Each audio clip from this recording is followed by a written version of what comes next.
Well, hello once again, everybody. My name is John Traub. I'm the Isotopes General Manager, and on behalf of our entire organization, we want to welcome you to a very fun and hopefully very interactive afternoon. We have with us our brand new field manager, Warren Schaeffer, and he is going to be your host for our first ever Isotopes Zoom coaching clinic. You know, one thing that our organization has always done with a great amount of pride is conduct clinics for Little League kids and youth baseball players. And we thought during this time when everybody's isolated and the season hasn't started yet, of course, we thought, how can we give back to the community and reach out to the baseball community within New Mexico? So Warren was kind enough to say that he would help lead this and host this coaching clinic for youth baseball coaches, high school baseball coaches, and folks from all around the state. So welcome to you all. Before we get to Warren, at this point, what I would like to do is introduce Kevin Collins, the Isotopes Director of Public Relations. Kevin is going to be our moderator for today. We're going to ask that everybody participate through a little Q&A session. Kevin will be the moderator. He will call on people to ask questions throughout, and he's got a few rules.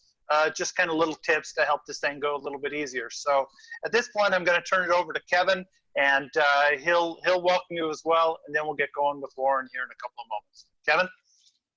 All right, thanks, John. Hello, everyone. Thanks for coming to this chat. Thanks to Warren for being here. So a couple just housekeeping things. The way we will do the question and answer of this is to use the chat function. If you guys can put your questions in the chat, I will get to them, and then I will call on you. I'll unmute you guys, and then you can ask Warren your question. I have a couple things just in case some people are not entirely familiar with Zoom. If you're using a computer, I believe the best way to get to the chat function would be to hover your mouse on the screen, and it should be at the very bottom portion of your screen, and then you should see a little chat icon. If you are on your phone, it is also on the bottom. Just kind of tap your screen, and the chat feature should pop up. I believe if you're on an iPad, this will actually kind of be reversed, so it'll be on top. One of the things that we would recommend is if you have headphones to pop those in just to get the best audio and make sure you're hearing everybody clearly and succinctly. And so we should be good. John, can you think of anything that I am missing? Not at this point, Kevin. You know, the one thing that we want to do is make this very interactive. So if you have questions, please feel free to participate. We've got a lot of people on this call, and we're excited to get going. So without any further ado, from just outside of Pittsburgh, Pennsylvania, our field manager for this year, one of the rising stars within the Colorado Rockies organization, a man who has spent, I believe, 6 years as a minor league manager with the Colorado Rockies after being a minor league player in their system for several years as well, is Warren Schaeffer. Warren was very much looking forward to being here at Albuquerque this season, and you know, hopefully that'll still happen. And let me before we get into Warren, you know, we are still hoping and looking forward to the start of a baseball season, both at the major league level and hopefully the minor league level as well. We don't really have any news on that, folks, just yet, and when we do, we will certainly share that with you. But until that time, everybody is sequestered at home, including Warren. So Shafe, welcome to Albuquerque, at least virtually. Thank you for giving up part of your Saturday evening with us, and we really appreciate you giving back to the baseball community here. So, ladies and gentlemen, without any further ado, our field manager for 2020, Warren Schaeffer. Shafe, take it away.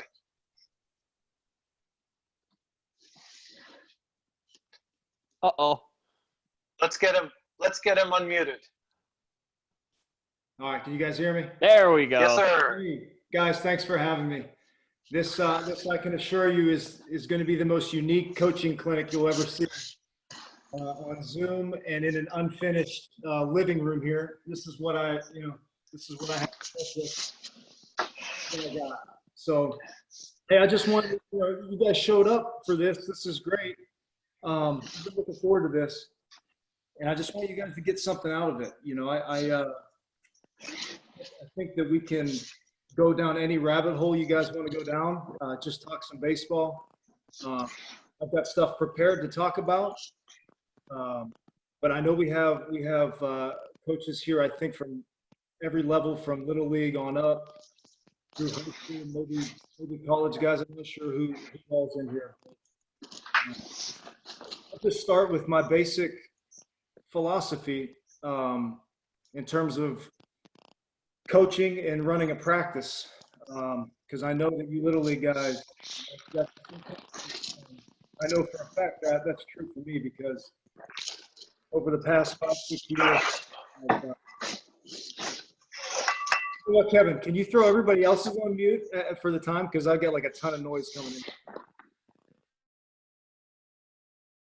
There we go. Hey, there we are. So the past 5 years, I've been running a program in the off season for all ages. So I would have groups of anywhere from 10 to 20 and doing it all by myself. So I have a lot of experience of running practices for younger kids, and obviously now I've worked all the way up through AAA running practices, and just putting my philosophy on people and trying to get the best out of the kids. So think of your questions, get them out to me, and I'll answer anything and everything.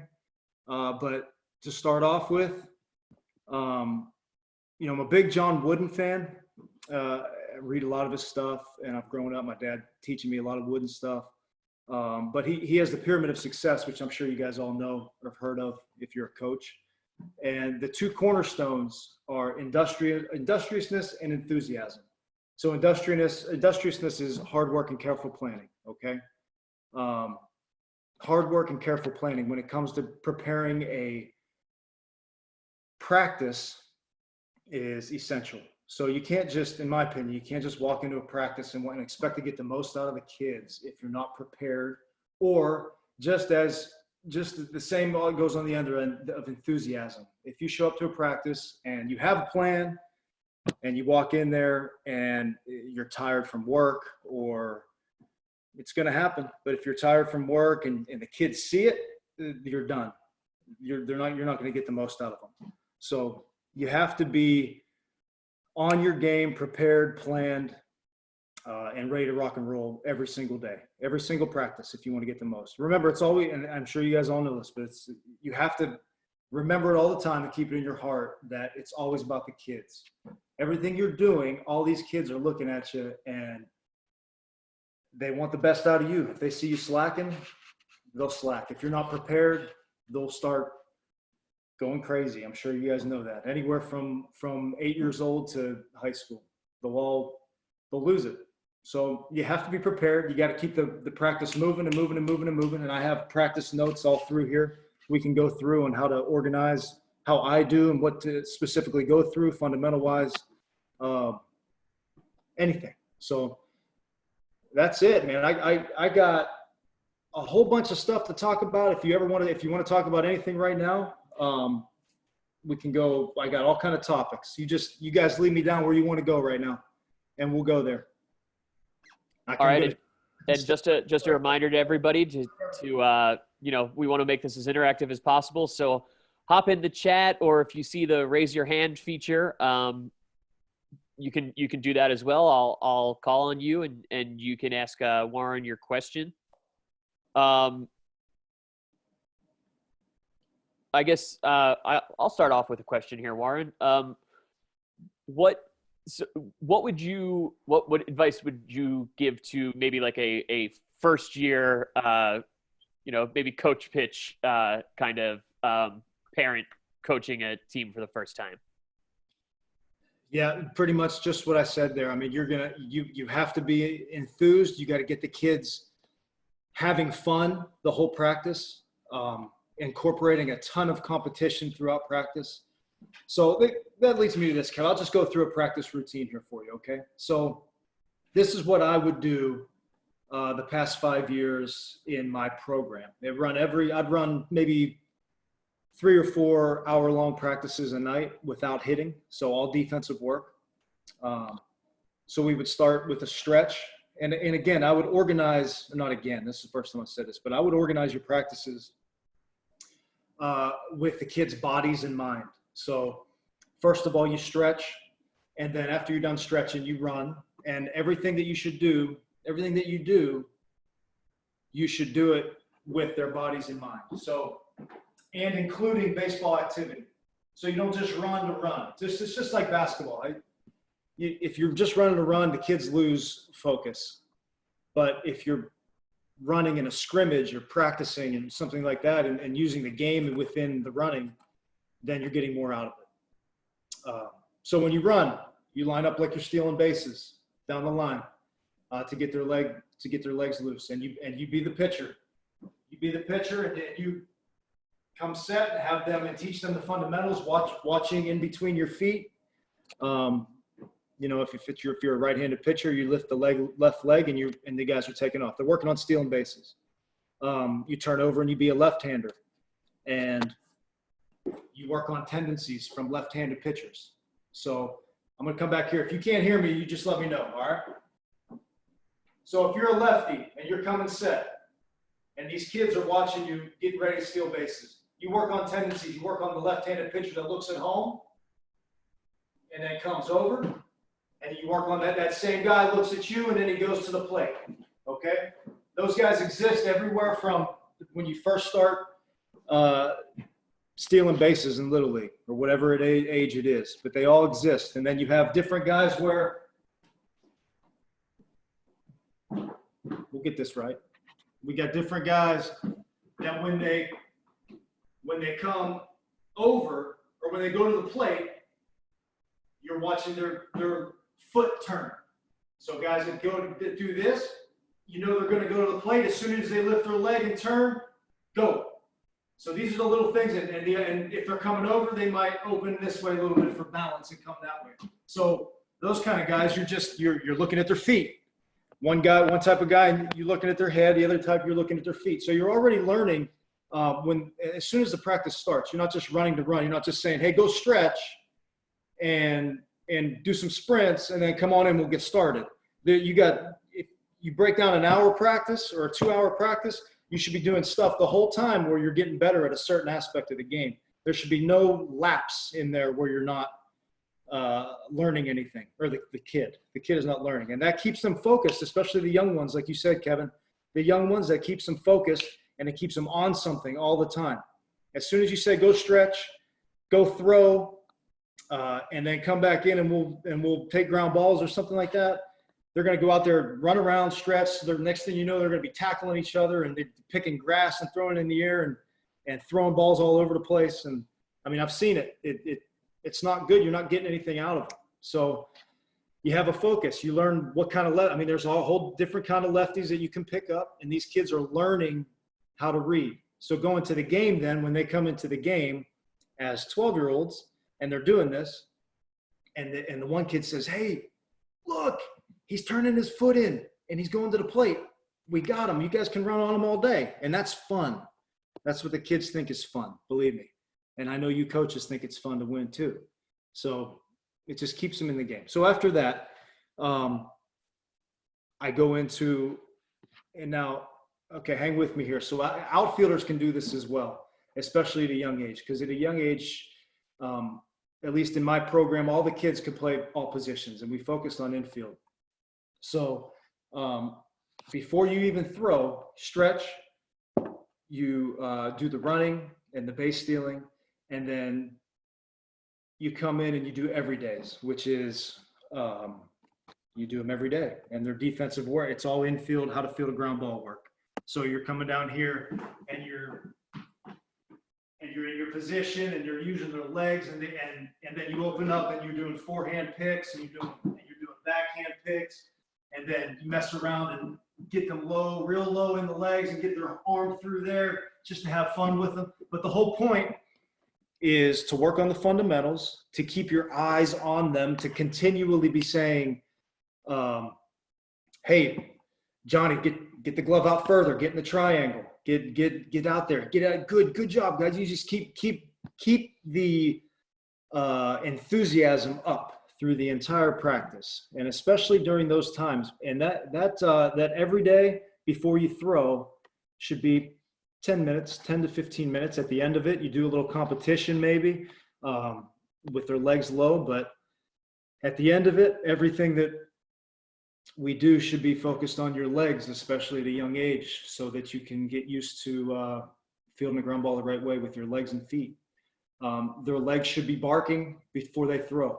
There's no doubt about it. Every practice, no matter how old they are, because you guys all know, especially you Little League coaches, this is the most common thing that happens. These kids go to field a ground ball and they bend at the waist like this, or a ball is hit hard at them and they back up like this, not low, as opposed to getting into their legs. So the leg work is most important, and it's, if you do it right and you do it in practice, their legs will develop, and the legs will develop just like a basketball player develops through running, as opposed to just standing up and going about their business, erect. So after you do those, then you might go into box drills, which is what I did a lot. And box drills, and we use this all the way up. We use this in instructional league with the professionals at every level. And box drills, you obviously you get in a box and you have guy here, a guy on each four corner of the square. And you work on front flips. So always catching with two hands. You're working with front flips, using your legs on everything you do. Always talking about legs, using your legs and flipping this way, and then turning around and using your legs and flipping backhand flip, and then using glove flips, catching the ball with your glove, flipping it with the glove again, backhand glove flips. Just be creative with it. Have fun with it. The kids will love it. And then you change direction, and then I would get in the middle, and if I say now, they got to throw me the ball, and then you say reverse, and then you go all the way around. If they go the wrong way, they do push-ups. It's just, you have fun with it. You be creative. You be enthusiastic through the whole thing.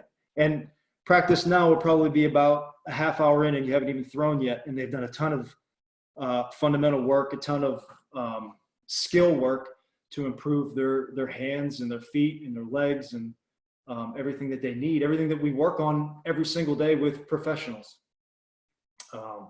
Like I said before, I run the practice the same way. We just do a couple different things in professional baseball. So then you throw, and when you throw, for me, in pro ball, sometimes you put a clock on them, and you're watching them and you're putting a clock on them, and just because they know what they're doing by then. But as kids, you start out throwing, and then you short, and then you back up.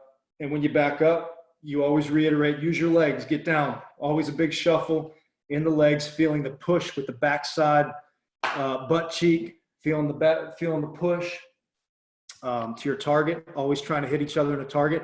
And when you're receiving the ball, always moving your feet. So this is what you see all the time. You see this, and this just drives everybody nuts, right? You see the ball's thrown over here, and you get kids going like that. Catch it. Our ball's thrown over here, and you're just backhanding it like that, right? Every time you're playing catch in practice, every single time, you see the flight of the ball, you track the flight of the ball, and you move your feet to get in front of it. So instead of catching this ball out here, you're moving your feet to catch the ball in the middle of your chest, and then you're throwing the ball back. Same thing over there. So you're shuffling your feet, you're catching it, big shuffle, throw. Okay? And it should come to the point, if you do it often enough, you should do it every day. I mean, it just becomes expected. And then the kids, that's just part of what they do. You don't have to hound them about it. But you have to set the standard at the beginning of each season. Hey, Warren, we have a question from Eric. Eric, if you are there, do you want to go ahead and ask Warren your question? Nice. First question. Yeah, I was wondering, I'm coaching 11, 12-year-olds. Yeah. I was wondering what tips you have for developing arm strength for pitchers. So they're at the age now where they've got pretty good control, and I'm trying to focus now on improving arm strength. Yeah, that's great. The number one thing, and I'm sure you've heard this a lot, is long toss. So, Yeah.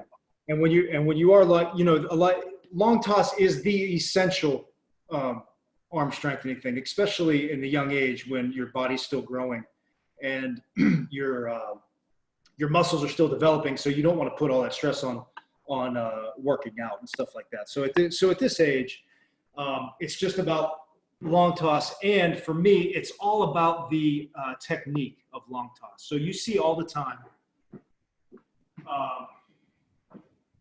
get this right here. You see all the time guys, and again, it goes back to leg usage. So you see guys playing catch like this and long toss. They'll catch the ball and then they'll just go like that and not use your legs at all. They're just throwing everything with their shoulder and their elbow, as opposed to every long toss play, you should be, let's see this angle better. If you're standing straight up, I'm standing straight up, you should be sinking here, okay? So if you're here, you're sinking here with a little bit back on this behind the leg. So you're here, and then it's a big shuffle, and it's almost like you're in this position, almost like an archer. This is crazy. Almost like an archer, a medieval archer. They're shooting over the heads of everybody else. That's the position you want to be in right there. All right, before you throw, and then it's all thrust with the back hip and the butt, and using your shoulder and your wrist. Shoulder and wrist. That's the thought. So shoulder, wrist, and taking the elbow out of it. Because you get guys going like that. When you use the elbow, this shoulder is going to go that way. So you go like that, and then there's that Tommy John stress right on that elbow. You see that? When that goes that way. If you're thinking shoulder, wrist, chances are you're going to come straight down and using that distance right there. So if you're doing it right, that's how you strengthen your arm. And you go deep. You go deep and you try to go as far as you can on a rising line. That's, and then obviously you have shoulder maintenance stuff with small weights, maybe 2.5 pound stuff. You're doing this, you're doing this stuff. You're doing all the band work. You can find that anywhere online. The whole, kind of program to strengthen your shoulders. Yeah. I hope that helps. Yeah, thank you. Mm-hmm. Thanks, Eric. Appreciate the question. We have another question here in the chat that I will actually just read. You kind of touched on it a little bit earlier, Warren, in the idea of you have to get the kids interested. Yeah. And so how do you balance a kind of like 3 different tent poles, a balance of winning versus fun, and then for the more serious side, versus development. So winning versus fun versus development. So that's the question that I get asked all the time and what I do with managing in the minor leagues, because we're supposed to develop. That's the job. That's our job, is to develop, right? So it even goes back to the young kids.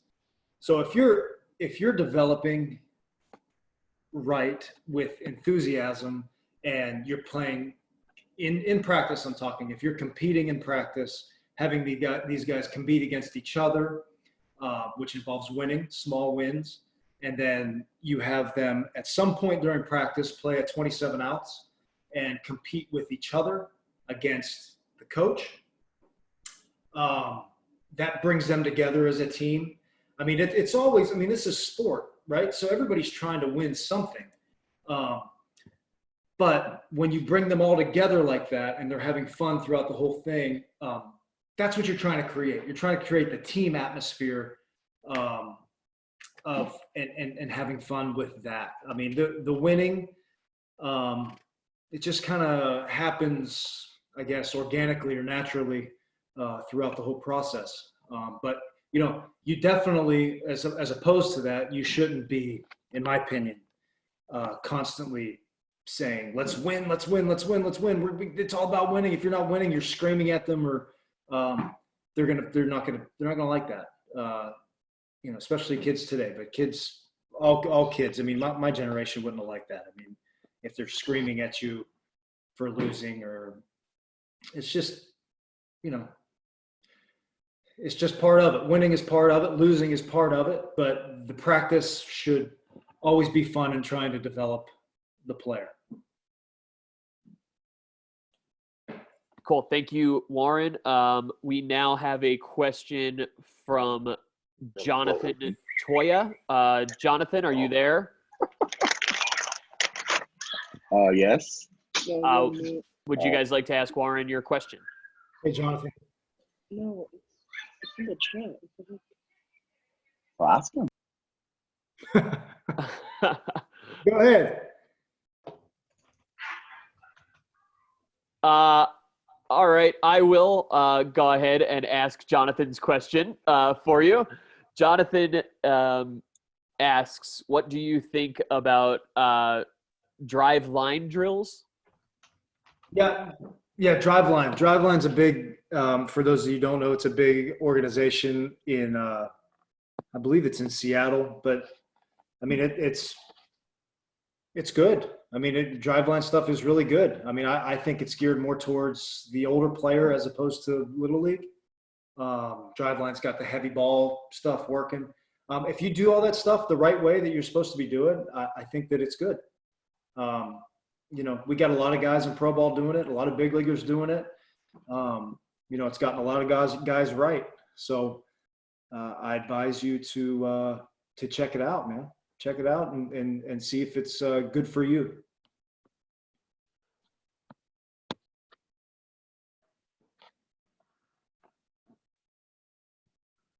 You're on mute, Kev. You're on mute, dude. Yep. A few hiccups along the way is okay. At least you weren't on mute the whole time. We actually have a question from a young man right now. His name is Josh Shushan. Go ahead, Josh. What's your question? Hi, Warren. Longtime fan of yours. Hey, Josh. How you doing? I'm doing well. Hey, wanted to keep the conversation going. You mentioned earlier about how all your kids play all positions. What's your philosophy about making sure they all play positions, and then at what age you start to have them go to a more specific position on the field? Yeah, I think that's a great question. And I think when you're young, especially when you're in Little League, you should be learning to play every single position. I in Asheville, North Carolina, where I was giving where I was doing this stuff with the kids, it rains a lot and it sprains a lot in the off season. So when it would rain and we had a practice schedule, we go inside and we'd have what I call classroom sessions, right? So I have a whiteboard and I draw a diamond and have every position on there. And the idea is, you say, okay, ball hit down the left field line, and you have two teams, and you say, where does everybody on the field go? Where does everybody on the field go with the ball down the left field line, runner on first base? And then you do all kind of different situations just like that. The point being that no matter what your position or what you think your position is at the moment, you should know where everybody on that field is going so that you just know where your teammates are. If you know where your teammates are, you know where the ball's supposed to be better. You know where the runners are going to be. You know where everybody's at on the field, which is a huge advantage if you know what's going on. So you can turn and make a back pick and know that somebody's going to be there at second base on a cut, or if somebody's going to be at first base on a cut in the infield, someone's going to be there.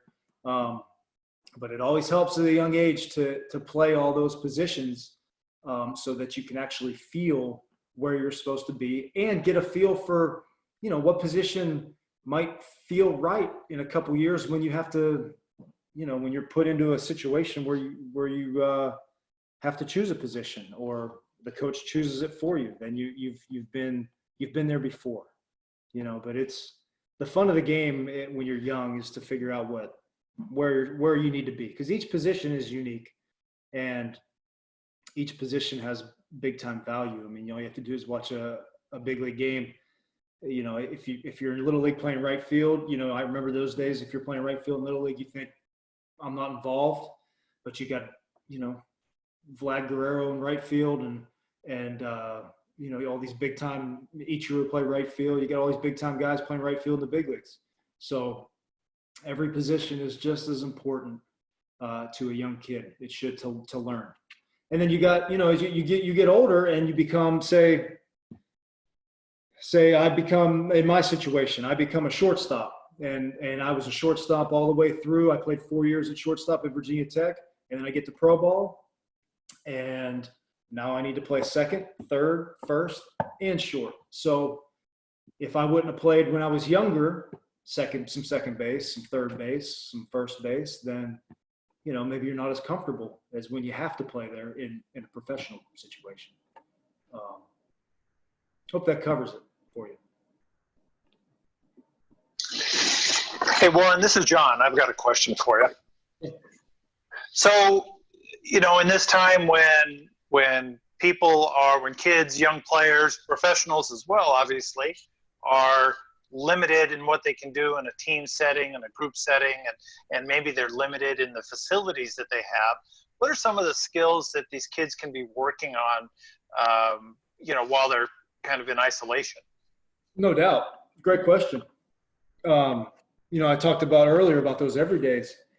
All you need to do everydays, you don't need a partner. All you need is a ball and a wall. That's all you need.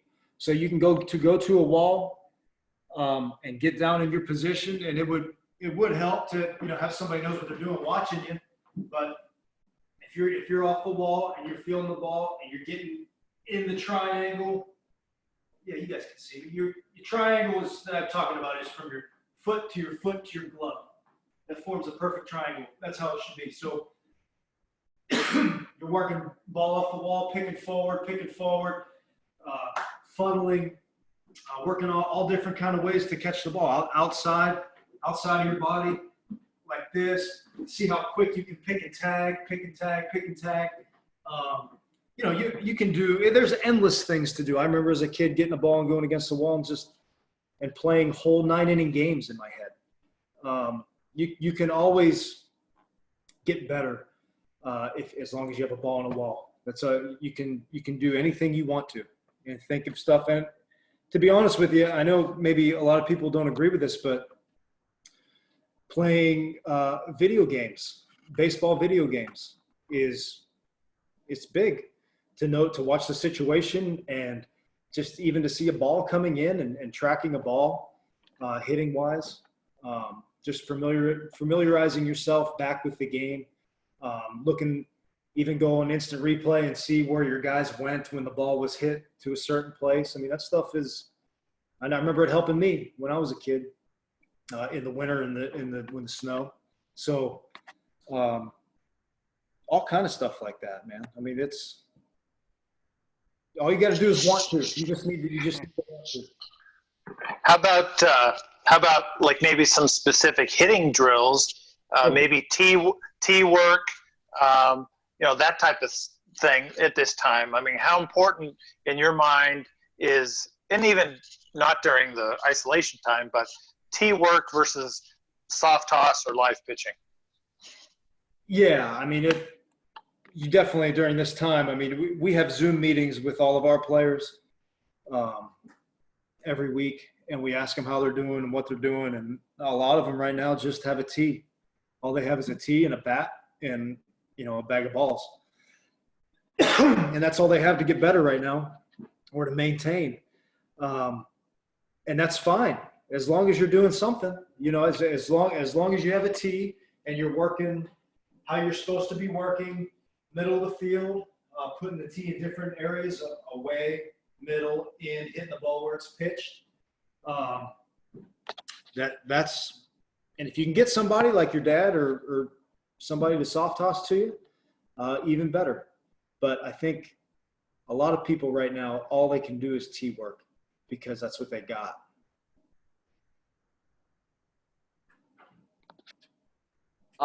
Warren, do you want to just kind of glance over your practice routine again. Carrie Canella actually was wondering if you could just kind of, just go back over a generalized practice plan for like a little leaguer. Yeah, I would imagine. Carrie, if you want to pop over with a specific age group in the chat, just let me know, and I'll kind of interrupt you here, Warren. Okay, no, that's good. So we got stretch. So you're stretching them. You're going leads and breaks. Then you're going everyday hand drills. And this is so this is, you stretch for 5 minutes. You do leads and breaks for 10 minutes. You can use your eyes. They'll be loose by then. You do everydays for 10 minutes. And there's a bunch of stuff you can do in that, a lot of stuff you can do in that. And then you throw before the box drills, if you're gonna, because a lot of the times with the box drills, you need to throw them. So you back up the bike, you make the box bigger, and then you're throwing.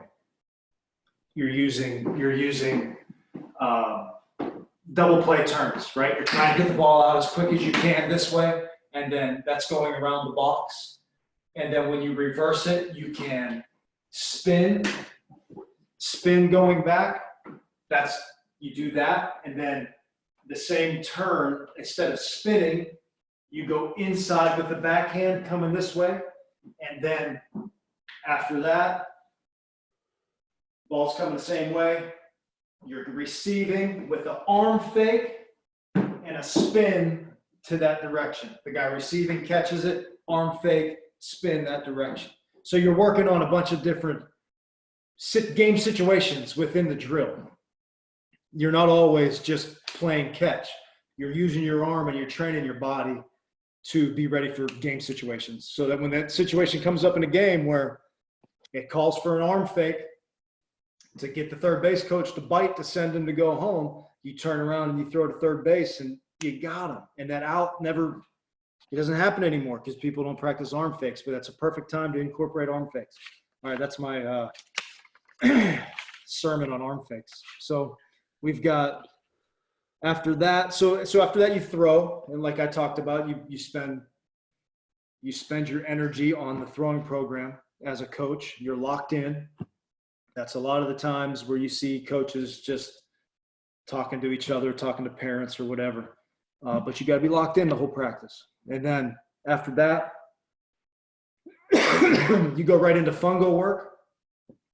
I would say 10 minutes of fungo work. Depending on how many coaches you have, with me being by myself with those kids, I would have maybe, if it was a group of 10, I would have one line of 10, and it would be me rolling them balls or short fungo on my knee, with the tempo high, with high tempo. And if if a kid would come through the line, fielding a ground ball high, and he'd throw me the ball back, just as it's going, hey, got to get down next time, Jimmy. Get down, get your legs down while you're hitting the next one. I mean, everything is high tempo. It keeps the kids engaged, I'm telling you, and they get more out of practice. Then after that, I'm glad you asked this question because we didn't get this far. After the fungo, I always go into a team fundamental, which is something like bunt defense or first and third defense or pop-up priority, which we can dive into any of these as much as you want. Rundowns, and anything that's specific to the team game. So you spend, I don't know, you have before practice, you've thought all of this out about these fundamentals, right? And say you're running bunt plays. You bring them up right after, or maybe that's the time you get a drink. You go get a drink, and while they're taking a drink, you're explaining what you're doing with bunt defense, which should take you no more than 1.5 minutes to explain what's going on with this bunt defense. And does anybody have any questions? If nobody has any questions, let's get to it. I think that's a big downfall with a lot of practices, at least that I've been a part of as a player before. You have a bunt defense. Say you're going to run a bunt defense for this team fundamental. and you got a coach saying, okay, guys, bring it up. And then he talks 5-6 minutes on this bunt defense. And after the second minute, I'm gone. All right. I'm way gone. And if I'm gone, Luke and Jimmy and Bobby, they're gone too. All right. So then you got 6 minutes. He's talking about bunt defense. And then when he's done, he says, okay, Coach Johnson, do you have anything? And then Coach Johnson says, yeah, I got something. I got this. You missed this or whatever. So that if you have more than one coach, my opinion is that you guys should have been prepared beforehand and talked to each other, maybe the night before, called each other. Hey, tomorrow we're doing bunt defense. What do you got? And then you write it down. And then when you speak, it's just one guy speaking. You speak, you're the voice, the head coach or whoever it is, the defensive coach, or whoever's going to run the bunt defense. And then when you are succinct and you've said what you need to say, it's time to go. Let's do it. Let's get into motion. Because otherwise these kids are going to be gone anywhere from 6 years old to 30 years old. They go. So you gotta get going. So you have the team fundamental and you run that. I run my team fundamental now. We have to run this every day, and we should run it every day in every 142 game season, 140 game season, however much we play. We run it all 70 days at home, excluding Sunday games. So excuse me. So we run those, and I run it for about 5 to 8 minutes with professionals. 5 to 8 minutes. If they do it right and with energy, it's done. Younger kids, you might have to do it for a little longer, 10, 12 minutes, but no longer than that. Otherwise, again, you'll lose them because the team fundamental, excluding rundowns, kids love to do rundowns. Excluding rundowns can get long and brutal. So you do your team fundamental, and then after your team fundamental, you go into 27 outs. So they've competed against each other in every days. They've competed in box drills, or else they should be. If you drop a ball in box drills, push-ups. And now in 27 outs, they're going to compete as a team against you. So you're hitting the fungos at home, and you're calling out situations. Nobody on, nobody out. You bang a ball somewhere, they make the out, 1 out. I'm sure you guys all know what 27 outs is. I hope you do. Or you know what? When you're playing Little League, there's 6 innings, 6 times 3, 18. So it's 18 outs. If you're playing 7 innings, it's 21 outs. So you're trying to get 21 outs without a mistake. If they get to 15 and they make an error, 0, back down to 0. So they learn to band together. You talk afterwards. If you see them ragging on each other about messing up, you talk to them afterwards how to handle tough situations and how you don't rag on your teammates. But it's a great way to mold the team together. It's 27, especially when they're young. So you go through that 27 outs. That's usually the end of the defensive practice before you guys hit. And then after you hit, I would bring it back, or even after the 27 outs, because I didn't do hitting in my stuff, and hitting always goes after all of this anyhow.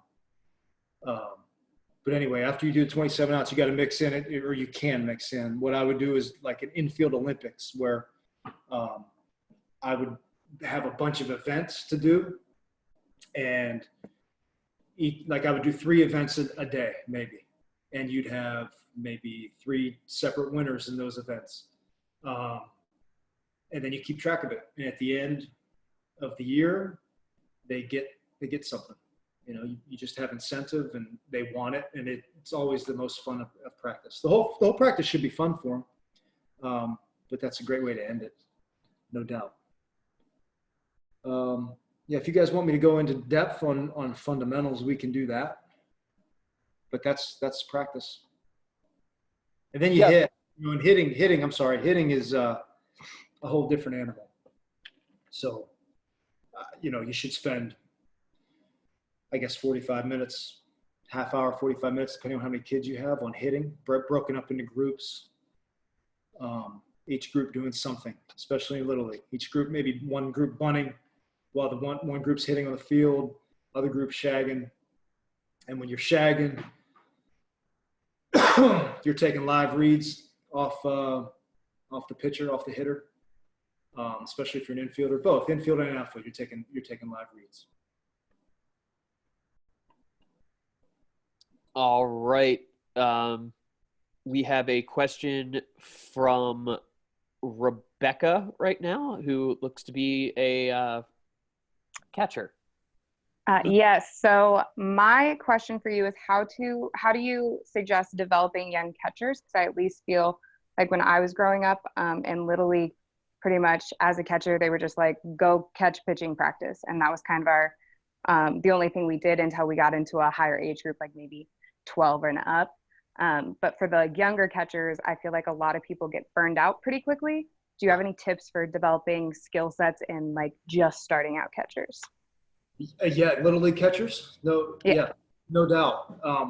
What I would do if I was running a team and I had a couple catchers that's all that they did, I would have the parents bring them early, and I would work maybe 20 minutes on all of the fundamentals of catching, which is blocking, receiving, and really just go through a pregame routine of what a professional guy does. So those guys do it for maybe 15 minutes before every game. So you work on blocking, you make it fun again. You work on receiving, you work on throwing runners out and technique on that. And you make it important to them, because catching is, I mean, you just have to keep telling them, this is the most important position on the field, guys. This is, you are the battery. You're in charge of every pitch. You're in charge of that whole pitching staff that we're throwing out at you. You got to be the leader. You got to be the team leader. And then you also then include them big time in the 27 outs drill. You're always working with the catchers. You should be, and they should be a big part of what you're doing. You shouldn't exclude them, because you're right, Becca. A lot of catchers, I feel like they do get left behind in the grand scheme. You know, they just stand around all practice if you let them.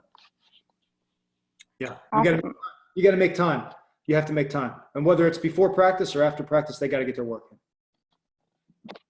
Or maybe, think outside the box. Maybe it's during batting practice they're getting their work in. Maybe that's one of their group after they hit. Maybe they go with a coach and they work on their work for the group. The next group is hitting, which is 15 minutes. So you make time. Can't hear you. Cool. Thanks, Becca. Appreciate the question. Now we're going to go to Andrew, who has a question about training. Hi, Warren. Go ahead, Andrew. Hi, Warren. So Hey. what level age group would you recommend kids start going into weightlifting or weight training? I think it varies on kid. I think you got to watch their body. I think you got to, you see some kids at age 13 that they're developing a little quicker, and you can see physically that they're filling out without even lifting a weight. I would say those guys are probably ready to start getting into it. I don't think any younger than 13. I mean, and if you see a kid still growing and he's got growing pains and he's 15 and 16, maybe he's still not ready to do it. You see a lot of high school baseball programs right now trying to treat it like college programs, where they've got these kids in at 6 a.m. working out, and these 14-year-olds are just banging the weights and they're getting hurt because their bodies are still growing. And it's not worth it. To me, that's not worth it. If you're going to be a baseball player, you're going to be a baseball player. It doesn't matter if you have this much thicker shoulders. You're going to be a baseball player. If you're going to play in college, you're going to have the skill to play in college. And by college, you certainly are going to be banging the weights. And most of the time in high school. But if you got a kid that is 15 years old and it's killing him to lift weights, that is not helping him. And it's taking away his flexibility maybe. And he's, everybody's different when it comes to weight training. There's no doubt about it. I mean, I know for a fact that, I played with Nolan Arenado And Nolan did not like to weight train, man. And I don't know what he does. I think he does a little more now, but he takes good care of himself. But when he would work out, and this is in AA, he was 21 years old. When he would work out, he would feel tight.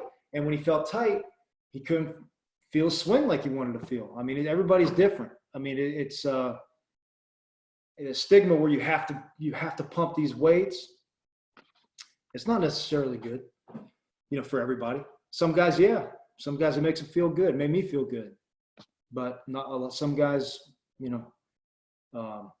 it's on the individual. Like most of this game is. It's on the individual. Hope that helps. Cool. Thank you for the question, Andrew. Thank you, Warren. Now we're going to go to Troy. Troy, do you have your question for Warren?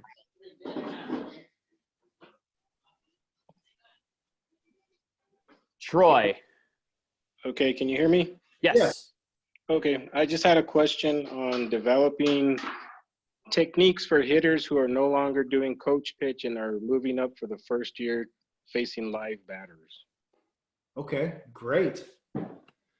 Yeah, okay, so I work a lot with those kids, and the first thing that this is just generalities, okay? So the first thing that I see a lot of the time is hitters getting, especially kids that age, hitters, when the ball's coming in, they're getting ready extremely late and then trying to do this with their body and try to hit it as hard as they can, and their bat's back here and the ball's back there.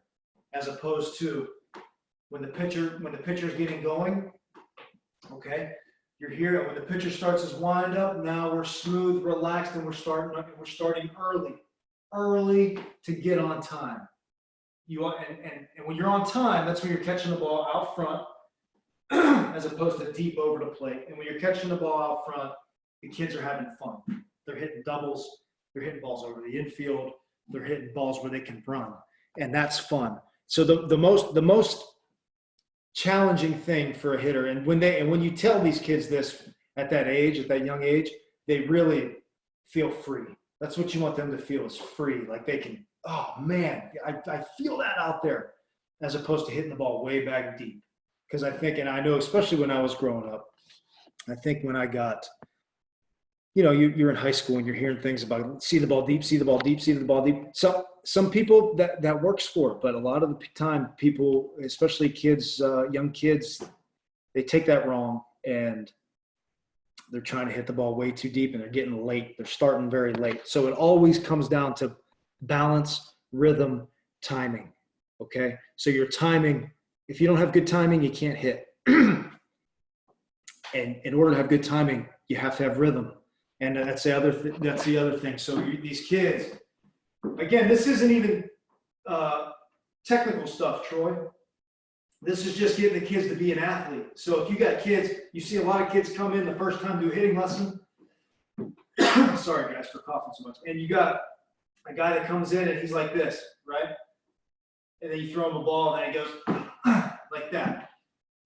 The first thing you need to do is tell them, okay, dude, just relax, get some rhythm in your legs, moving back and forth just a little bit, feel free, feel weightless, and now we can go. Now when your body's relaxed, you can attack the ball out front and get on time. If you're always tense muscles are hard muscles. Hard muscles are slow muscles. So you want to be loose, whippy, and catch the ball out front. And if you start with that, I'm telling you, you'll see big time results quick with those kids, and stick to it. Cool. Thank you, Warren. I am going to go to Carrie now. Carrie, I'm trying to unmute you and it is not taking for some reason. So I will ask Carrie's question. She said, I'd love to hear some of your favorite warm-up competitions. And if you can touch a little bit more on the infield Olympics and just kind of Olympic events, drills in general. Yeah, for sure. So Olympics, I had them written down here so I can remember. It's been a while. Oh, okay. So the first one, and it was always the favorite one, was you stand. I am part of the Olympics, so I have 2 balls in my hand, and I have the team circle. It doesn't matter how many kids. If there's 20 kids, that's fine. They circle around you, and they all. So you're always during the Olympics. You're always teaching something as well. You're not just messing around. You're teaching something. So when they're around you, they're down in this ready position in the triangle stance here, and they don't get up. If they get up, they're out. Okay, so they're here like this, and they're always watching you. So one of the thoughts of this is be ready for anything. So that's one of the you always have to be ready for anything. So this ball could be coming from anywhere. I could roll this guy in front of me the ball, and every time he catches the ball, they give it back to me. So I roll him the ball. Ball's coming to me. I'm rolling it to somebody else. I'm catching it behind the back, through the legs. I mean, these kids absolutely love it. And if they miss it, they bobble it, they're out. And then you get down to 2 guys, and then we all 3 of us, the 2 kids and me, get on our knees, and I'm just rolling balls back and forth to them, and they're throwing it back to me, and whoever's out loses. And then you have a winner. But that's the first one. And then you can do that with gloves on. You can do that with gloves off. And then you have over-the-shoulder competition. So you got, I'm the kid, you're me, I'm facing you, and I point and say go, and you drop step open, and then you just throw a ball to his limit and see if he can get there. And if you think he can catch it and he didn't catch it, he's out. So that's another one. I do a one where you're lying. You have the ball, you have ball and glove, okay? Ball and glove, and you're laying down, outstretched like you made a diving play. And then when I say go, I have it on a stopwatch. So when I say go, you get up and you make the throw to a target. And if you miss the target, you're out. And if you hit the target, your time counts, and the best time wins. And you do that forehand, you do that backhand laying on the ground. And then, kids are always trying to cheat, which is a lot of fun. And they can be DQ'd. Let's see here. I had other stuff written down. You play 2-ball. I don't know, some of you might be familiar with 2-ball. So I have 2 balls in my hand again. And actually 2 balls in one hand, if you can fit it in one hand. And then you just toss both balls in one hand to them, and they have to catch both of them. And if you drop it, you're out. You can really, just be creative and think of anything. Think of anything. Where I did this, there was it was in Asheville, North Carolina's field, and they have a huge right field wall. And on the wall, one of their advertisers is the grocery store Ingles, and they have a huge target. So it was perfect. So we would play knockout like you play in basketball. You shoot, and if you miss, you got to keep shooting. And if the guy behind you makes it, then you're out before you make it. And we do the same thing with the baseball. We throw it up there, just work on accuracy, arm accuracy. If you didn't hit the bullseye, you got to keep trying to get it and throw it before the guy behind you hits the bullseye. We play it like that. Just fun games where you're working on something. You could think of, I'm sure there's thousands of other games. Wall ball, you get, you can order these. Well, you can do it with a regular ball, but you can order these balls that have like little bumps on them. They're not called crazy balls, but they're called something like that. But you can hold those up here and drop them, and they have to catch them before 2 bounces. Stuff like that. Just think outside the box. You have wall drills where you have them all lined up. So you've got one guy here, you got them foot to foot, right? Their feet are touching each other, lined up like this, and you're behind them, and you throw a ball off the wall, and they catch it, and they throw it, and if somebody misses it, you keep moving up closer to the wall. These are all just good games and fun games you can play for the Olympics. And each day, each practice, you should, if they have a favorite one, maybe you do the favorite one last, and you come up with different events every day. I forget the second part of that question, but maybe I hit it. I think I might have hit it. Yeah, it was, let's see. Yeah, warm-ups, competitions, Olympics. I think you kind of covered everything there. We have another question from Magdalena. Magdalena, if you would like to go. Hi, I coach high school softball, and I've worked with a couple different head coaches where some like to do a JV varsity separate practice, some like to do an all-together practice and just split up first half of the alphabet, second half, or infield outfielders. Do you have a recommendation for high school level, like if we should be practicing all together, if we should separate into the two JV varsity teams? Magdalena, I definitely have a strong opinion on that. So I think you should all be practicing together. And I think it's great to develop leadership for the seniors and the juniors, and maybe even sophomores that have leadership qualities. And I think it's great for the young ones to see what's going on with the older ones, because that's who they want to, be like, not be like, but that's what they want to do. They want to be a leader, and they can see the leadership working as a senior, right? So this is kind of an example in a different way. So, with the Rockies, the team that I work for, we built our new spring training complex in, I think, 2011. And most big league spring training facilities are built where the big leaguers are over here and the minor leaguers are over here, and they never see each other. They eat separate. They work out separate. They hit in separate cages. They have a separate field. You don't even see them, okay?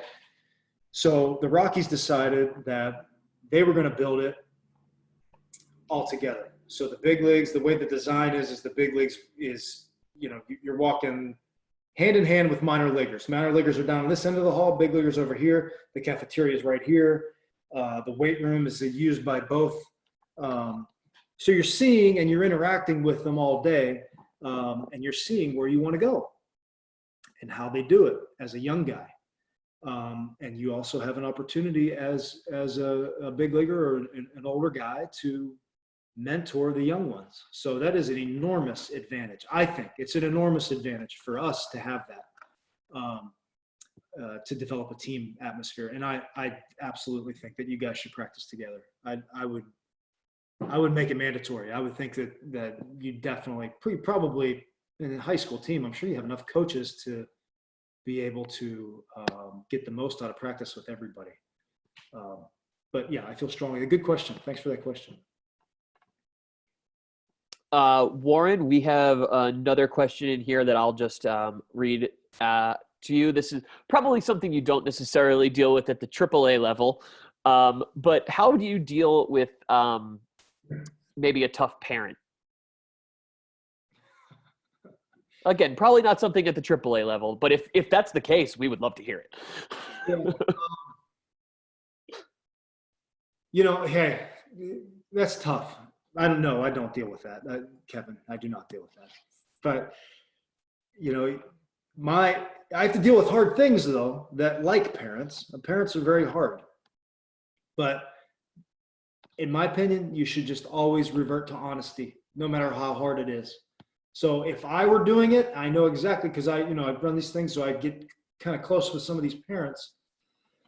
And if I was running a team, I know exactly how I would do it. I would have a meeting with the parents before the season, and I would say, listen, you brought your kids here to get better, and you brought your kids here to win, probably. That combination, development and win. So I'm going to treat everybody the same, and if you have a question, you can ask me, but pretty much I'm going to coach the team. I'm going to coach the team because that's my job. So if you don't like the way somebody's playing, or you think somebody's playing, I'll be honest with you. I'll say, Caitlin needs to work on her fielding. That's why she's not playing shortstop. Okay. Because she needs work on her fielding.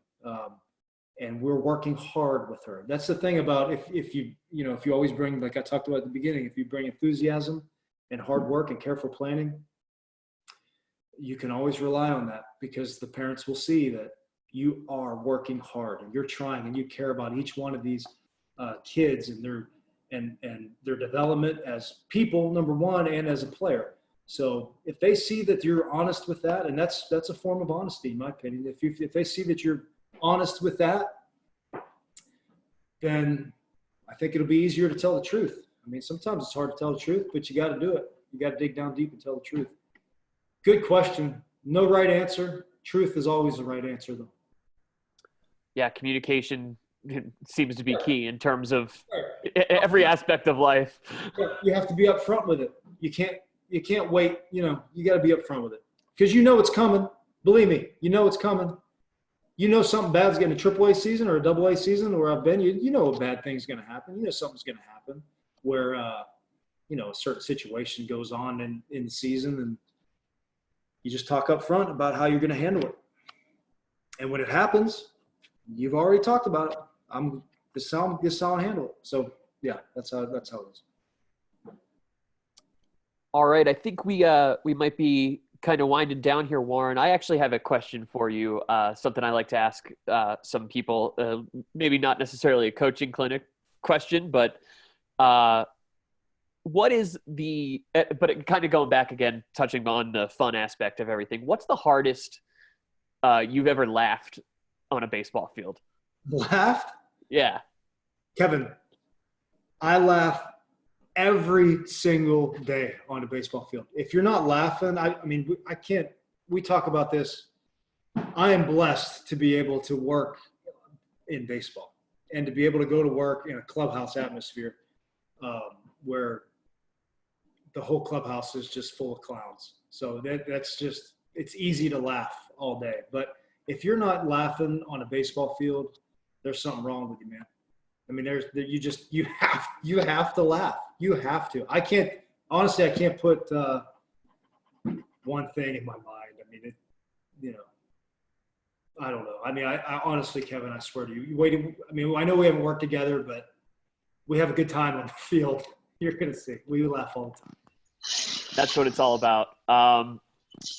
Unless you have if you want to wrap it up, Warren, if you have any final thoughts. How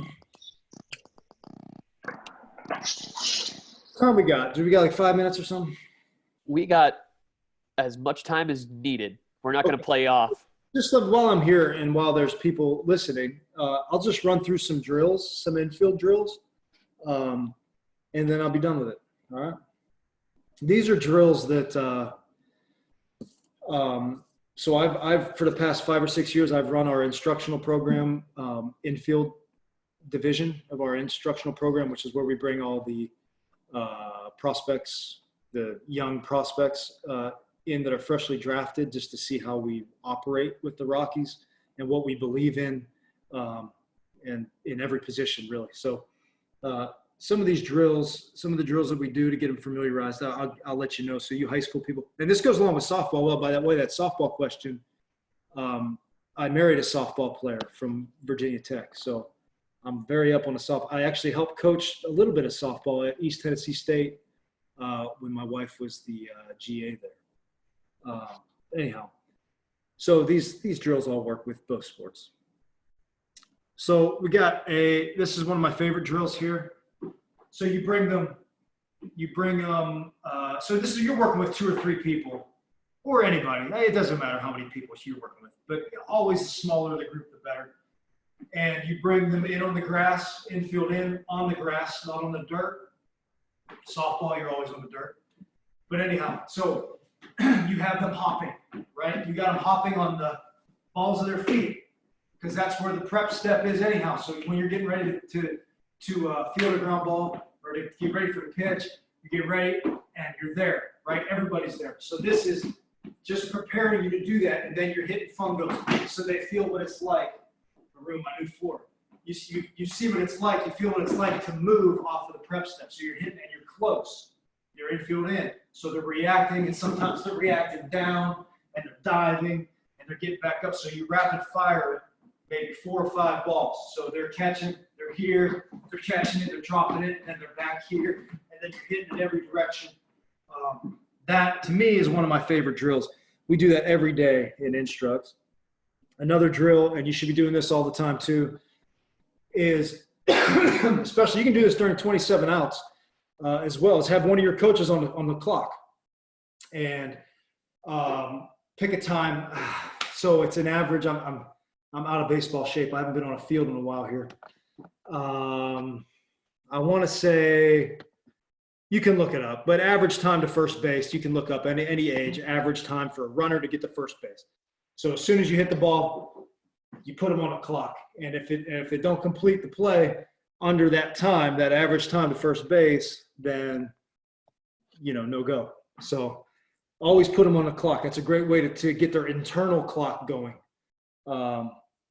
as opposed to just catching balls and just taking your sweet old time to throw the ball to first base. Diving competitions, I think you can see I like to dive.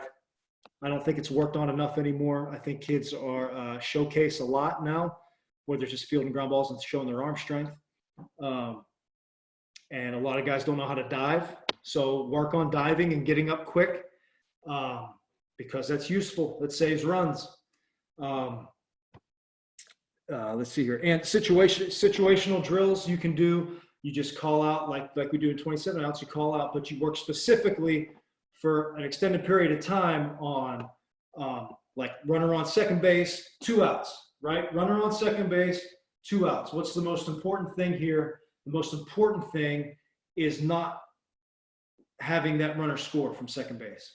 That's the most important thing. So usually I work this drill with the second baseman where I'm hitting it into the 4-hole with the runner on second base and 2 outs. And that third base coach is like this, right? He's like this no matter what, because he sees that ball sneaking through the 4-hole. So you have them diving. If you can make the out, you make the out at first base and you end the inning. But the most important thing is keeping that ball in the infield. And you do what you have to. If you have to kick it, if you have to do whatever you need to do to keep that ball in the infield so that runner, you can throw that runner out at home if he gets sent. Or if if this coach stops him, then you've saved a run. That's a drill. That's a situation in a game, and it's a drill. Figure 8 double plays, pretty self-explanatory. You guys probably all know it. You work in the middle, second baseman, shortstop, and you hit to the shortstop. They turn it to second base. They turn a double play. The guy that went from short to second. So it's a big figure 8. Third baseman, no doubles. This is a great drill that I like specifically for third baseman. You can do it with first baseman too. It's just a little different for a first baseman, but you got third baseman, no doubles, which means that the tying run is on first base or the tying run's to plate. You have a situation where you're going to go into no doubles. Anyhow, when you have that, you've got your third baseman closer to the line. And the common thought is step in a dive down the line, and you should not have a ball go down the line. That's a no double. It's late in the game. So, the first time somebody goes into no doubles in a game shouldn't be the first time they've ever done it. So you work no doubles position-wise in a game, and you bang hard balls down the third baseline and make them dive to catch it. See how far off the line they can play and get those balls down the line. If they don't have the range, then they know in a game they can't go that far off the line. So you got to work on it to do it. And let's see here. All right, 2 more. So you got a hit and run drill with the middle infield where guys running. You got the fungo. You got the fungo in your hand, and you're at a little shorter than home plate, and you're throwing the ball up. And if you swing and miss, the second baseman, the guy that's covering, needs to hold his ground. Okay, needs to cover second base. I'm getting myself confused here. If the ball's hit, then he needs to be able to react, because you have that dichotomy going on there with the second baseman where he has to cover second base for the steal, but at the same time, we got a guy hitting the ball. So again, that's something that you don't necessarily practice a lot, but that you need to practice. And then you've got angle V-cut drills. So you've got just working backhands mostly. Instead of the tendency for a backhand for every infielder especially young ones, is usually going sideways to get this ball, as opposed to attacking the ball with this forward angle catch, V cut to first base. So you've got all angle. I mean, I could talk for an hour on angle work defensively, but that's it. Hey, I really appreciate you guys coming out and talking some baseball and asking some questions. It was great. Thanks for having me. I look forward to hopefully seeing you at the ballpark. Hey, Warren. Thank you, Warren. Yeah, Warren. Kevin, let me just say a few things when we wrap up, if you don't mind. Absolutely. Thanks. Hey, I just want to thank Warren for taking his time and sharing this great insight and very helpful information. I hope all the people who are participating on the other end of this really got something out of it. I thought it was terrific, and thank you so much for your thorough explanations and your enthusiasm about teaching the game, because I think that's awesome. Folks, this is the first time we've ever done this. We are recording this. We will do our best to email this out to everybody if we're able to do that. So thank you all so much for spending part of your Saturday with us. Like I said when we kicked off this clinic, we are certainly hopeful that we can get some baseball in this year. I know you guys are too, no matter what level you're at. But the most important thing right now is that everybody stays safe and stays healthy and do the things that we're supposed to do to keep our families and our loved ones feeling good and staying healthy. So thank you all for spending Saturday with us. We really appreciate your support of the Isotopes. We look forward to seeing you at the ballpark sometime real soon and hear that umpires say play ball. But until then, practice these skills, take care of yourselves, and everybody have a great day. Thank you so much. Thanks, John.